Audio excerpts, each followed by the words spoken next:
What's up, YouTube? Here we are again to put together another piece of redneck ingenuity. I am also out of chips for tomorrow. It's Sunday night. I have no money. Can't get to the store. What do? Send my son to school with no snacks? I say no. Nay, nay. We're gonna make them. Come with me. Let me show you something.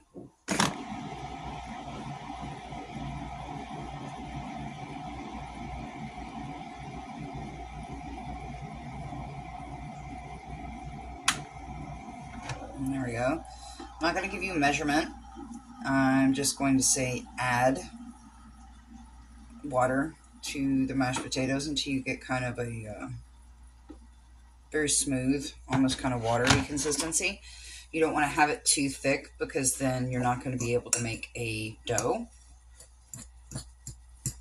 So what we're doing is we're just stirring this up. And then adding in a bit more water. That's why I tell you that you really can't give a measurement because you've just kind of got to get it to the right consistency.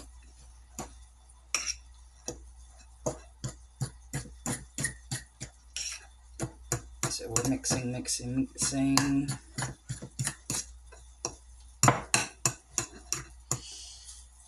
You can do this with regular potatoes and just boil it and mash it very smooth. But in my case, I don't have any potatoes left, you know. I don't have any tomatoes either, but, you know, I don't have any potatoes left. So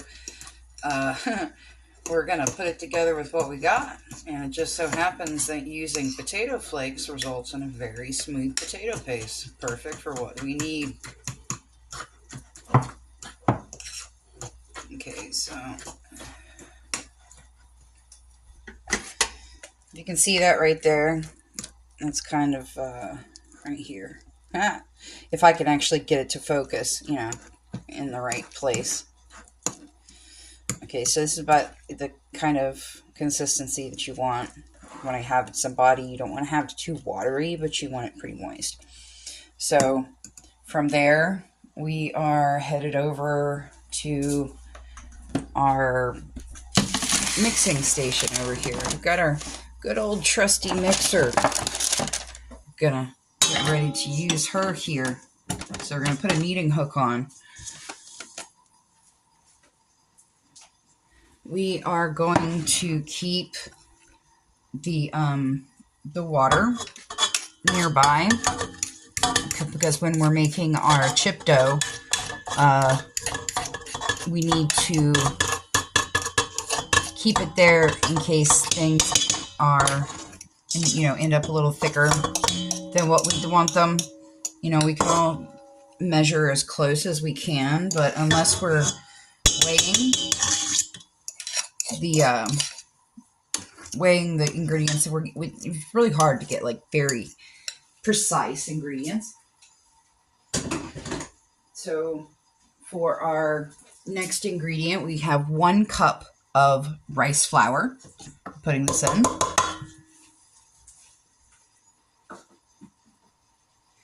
We have 1/2 cup of cornstarch.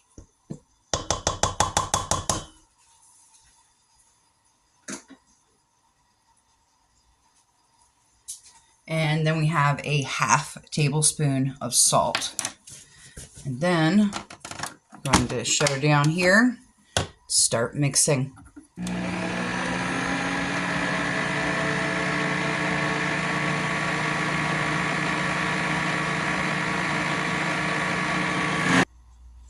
Okay, so we're at the end of the kneading process here. We want to make sure that there's a pretty good coating of cornstarch on the outside to make it a little easier to roll it out. It doesn't stick so much.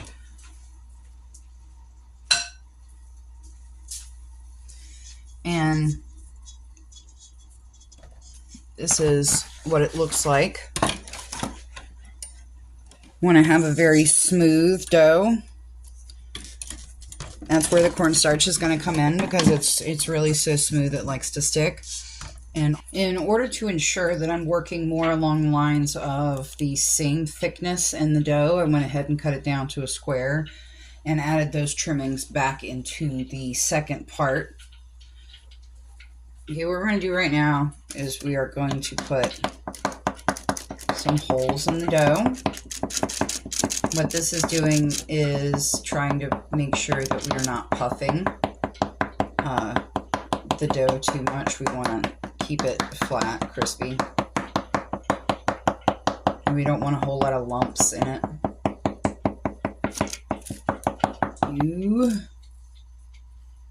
Just a second, Mr. Oil. Okay, so now we're cutting out our feet. You can pick pretty much any shape that you want. Stars, hearts, circles, it really doesn't matter.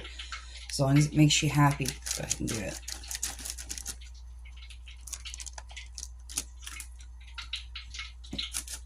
So we're getting about 6 chips out of this first go through.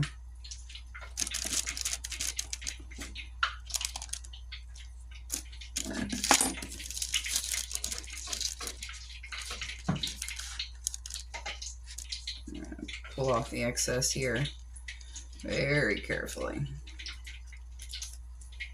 Throwing that back in.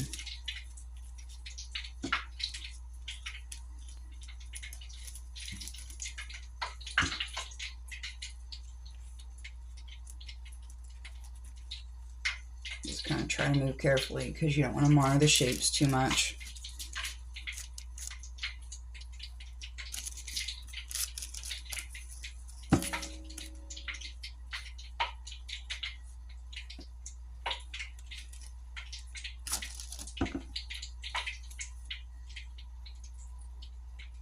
Slowly. Oh, don't tear. See, that's why you want to be careful, because you don't want to mess up like that. Rolling out again. And we are boiling our next batch here. Boiling, frying. You know, boiling in oil, whatever you want to say. And we're throwing it over here so we can drain again.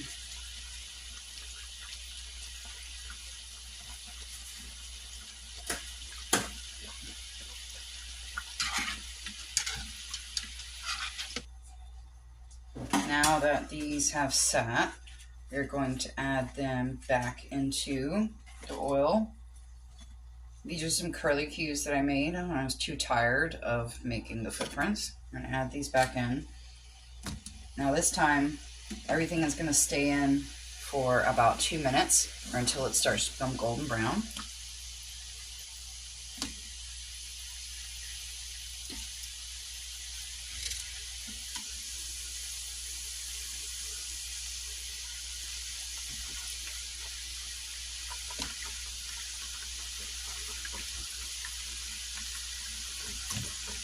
Whoa! Gotta be careful of that. I'm lazy and I like to flop them in, and then that's what happens.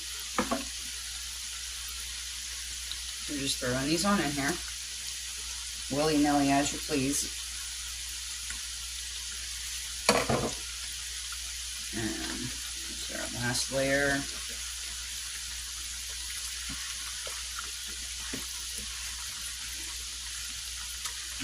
And depending on how big you cut these is how many that you're going to get.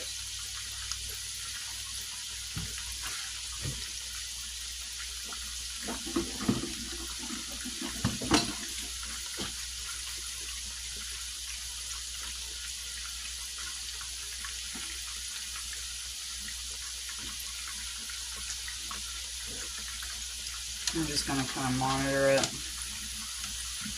The ones that are on the bottom, you want to kind of move them toward the top.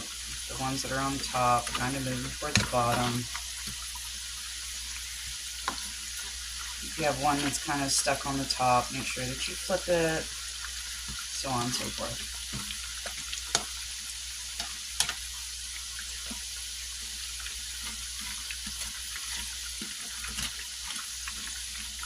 then we're going to cook these for about 2 minutes solid. So I'll see you back in 2 minutes. Now, as we're finishing up, you can pretty much tell when they're done, and they sound kind of hollow like that. So we're going to go ahead and pull these.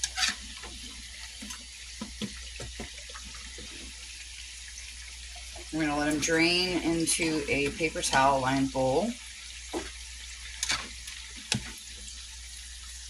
And then we are going to make our seasoning for it. So see you done. Here we go. We are adding our seasoning. So I'm just going to eyeball it. Like, if I want to go a little heavy, I will. If I don't, if you don't, you can go lighter.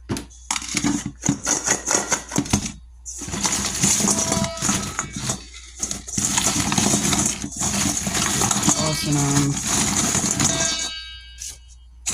Make sure it gets well coated with our seasoning.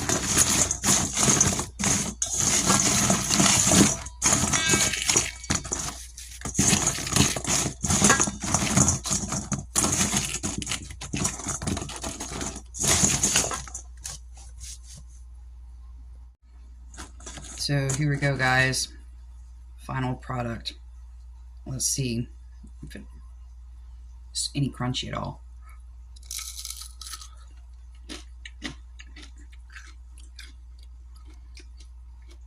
It's good. It's kind of like a mix between a chip and a French fry. If you can get them thinner, you definitely have more crisp to it and less chewiness, but it's good. Hopefully it'll do the job for the chips tomorrow.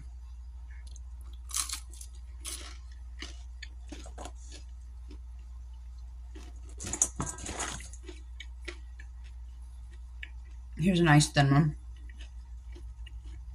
Let's see.